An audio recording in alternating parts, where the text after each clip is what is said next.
Kami baru saja melaksanakan rapat koordinasi para kepala daerah di Bodebek ya, Bogor, Depok, dan Bekasi untuk kesepakatan perpanjangan PSBB tahap berikutnya.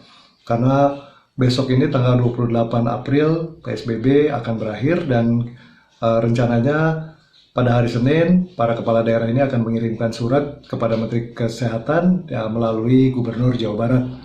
Kita berharap pelaksanaan PSBB tahap berikutnya ini akan lebih konsisten dalam penegakan aturan, khususnya untuk bidang-bidang atau sektor yang tidak dikecualikan agar lebih konsisten lagi, agar betul-betul bisa memahami bahwa kesulitan daerah untuk menurunkan tingkat penyebaran COVID-19 ini juga salah satunya adalah kontribusi dari masih banyaknya bidang-bidang yang tidak dikecualikan tapi masih beroperasi. Kemudian yang kedua, kami juga sudah berkonsultasi dengan Gubernur Jawa Barat dan Gubernur Jawa Barat memberikan persetujuan untuk perpanjangan PSBB.